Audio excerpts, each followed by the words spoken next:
was so significant, I think, for my faith more than I even realized at the time, but do now. And basically it's pretty simple. I was sleeping in my bed. I woke up, my door was illuminated and it was just a bright light. And I remember I got out of my bed and I was walking towards that light. Outside of that was like a dining room table. I mean, I remember everything. And as I got closer to the light, it began to take shape and form, and it turned into like Jesus, what I imagined Jesus to be. My mom had one of these like old school, you know, this old school from like the 50s shots where he looks like a girl. He's like looking up with the blue eyes. But it came and it totally took form, and he was standing in the hallway and he put his arms out and he hugged me and just embraced me. That was so pivotal for my faith, because the events that followed were very, very difficult, and there was nothing that could shake my knowing and my faith in Jesus at the time. I'm not really sure what events took place up until that point, until the 4 or 5 year old point. But then my mom was remarried again after that. Within those broken relationships that my mom had to walk through, of course, you know, as a kid, you don't have a choice. You walk through them with her.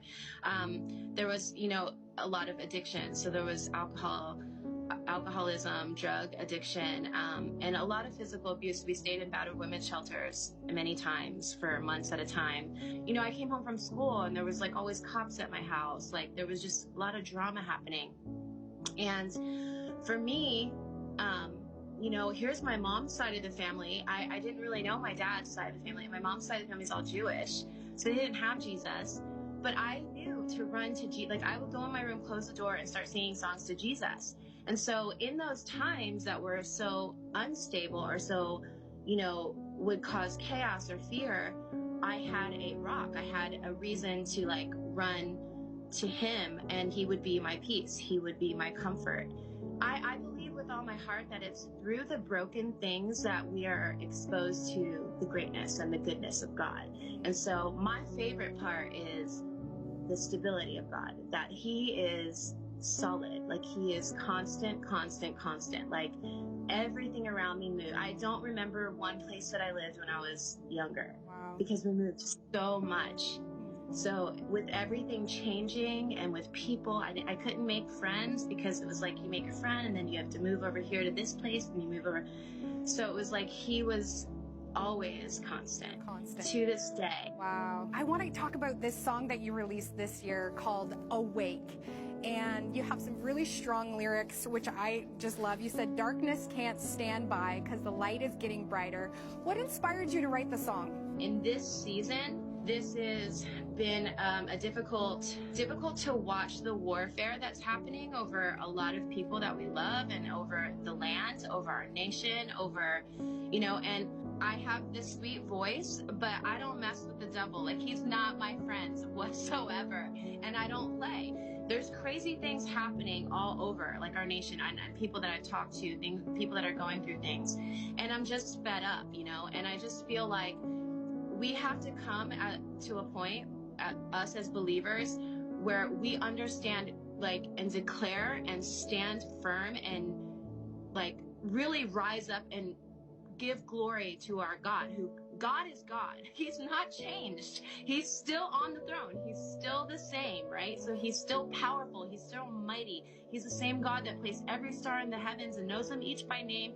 He's in control. He's got this. Like, we are the ones that have to rise up and start declaring who he is and really believe he is who he says he is. And I was getting to a point where I was just like frustrated, because I feel like, you know, the church and the body of believers have really been just compromising and just kind of comfortable and just, you know, and not really standing up to the forces of darkness. And the only way you can do that is to be the light and declare it. So for me, I don't know, there was something like in me with Awake, that darkness can't stand by, right? Because when there's light, you can't stand by. Like, that's just, he's the light of the world. Like, he's called us out of darkness into light.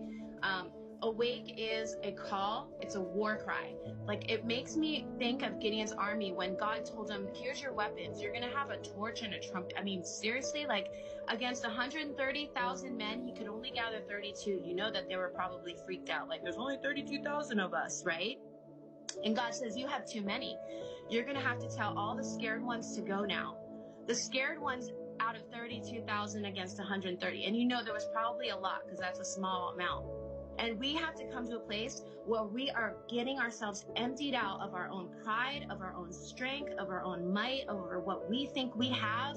And we have to be like literally humbled upon our knees, crying out to God and asking him to fill us and trusting that he alone is the one that's going to defeat the enemy.